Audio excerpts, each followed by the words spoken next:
1977, in a California prison, two men named Lawrence Bittaker and Roy Norris met for the first time. Lawrence was arrested for robbery, and Roy was arrested for assault. They became friends very soon, and after becoming friends, they realized that they were people who thought in the same way and shared the same kind of interest, and that interest was in teenage girls. As their days were passing in that jail, their friendship was getting deeper. They were making plans in detail about how they would kidnap girls and then torture them. When the date for Lawrence's release came, they decided that after they got out of jail, they would carry out their plans. Lawrence got released from jail. A few months after his release, Roy was also released from jail. Before going to jail, Roy was working as an electrician, and after getting released from jail, he started living with his mom and started working as an electrician again. One day, Lawrence took a van and reached Roy's house, and he started reminding him that the plans that they had made in jail were about to be executed. What were these plans? And what kind of brutal crime did they commit? Before knowing this, let's discover their early lives and understand their psychology. As soon as Lawrence was born, his mother sent him to an orphanage for adoption. When Lawrence was a child, he used to commit small crimes. When he became a teenager, he was sent to the California Youth Center after stealing a car. When Lawrence was 19 years old, he was released from the youth center. After that, he completely drowned in the world of crime. He was living his life by doing assault, robbery, and all these things. During this time, he went to jail many times, but his crimes never stopped. In jail, the psychiatrist said in his report that Lawrence was a very manipulative person and that he was in danger of becoming a very dangerous criminal. Lawrence received a long prison sentence when he stabbed a supermarket employee with a knife and tried to steal from that supermarket. After that, he was sent to the California Men's Colony, where he met Roy. Even in Roy's childhood, his family members never loved him. Roy had never stolen, but he used to tease girls. Once, he crushed a girl's head with a stone, and Roy went to jail for it. Both Roy and Lawrence were mentally disturbed. Because of this, they used to commit these wrong crimes, but no one ever thought that they would commit such a big crime.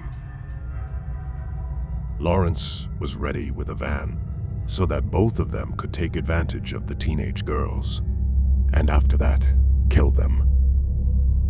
Both of them named their van the Murder Mac. Everything was ready. The plan was also ready, but both of them had to experiment with their plan first. That's why, within 5 months, they seduced 20 girls. But they didn't do anything with those girls.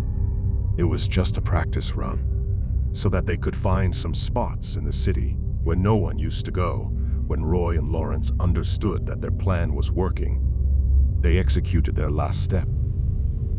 They had kept a toolbox in their van, in which they kept the things to torture the girls, like tape, a screwdriver, knives, scissors, and ropes, etc. Apart from that, there was a camera and a tape recorder in the toolbox, so that they could record all this. After that, it became impossible to stop Roy and Lawrence. One by one, they befriended the girls.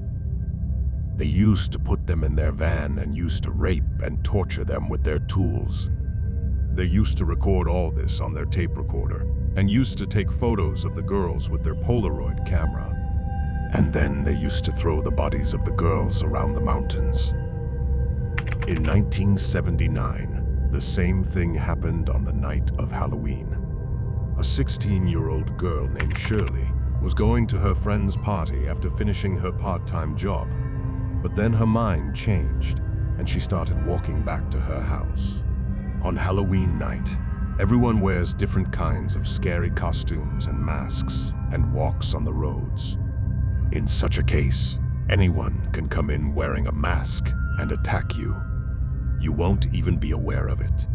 Something similar happened with Shirley. She was walking through a deserted street. She thought someone was following her. When she turned back and looked, a van came and stopped her. In that van, a man was wearing a mask. Shirley got scared, so that man took off his mask. There was no one else under the mask. It was Lawrence. Lawrence used to come to Shirley's restaurant many times.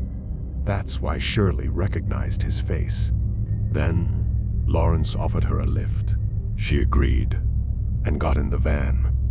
Lawrence and Roy, both of them made hilarious jokes with her, but as soon as her home came, they both took the van to a deserted place. And then Shirley thought something was wrong. Then they did the same with Shirley, which they used to do with other girls. They raped Shirley. They tortured Shirley badly, and then they killed her. Then they threw her body on the lawn of her house and left. Roy used to go to a bar for a drink where a man became his best friend.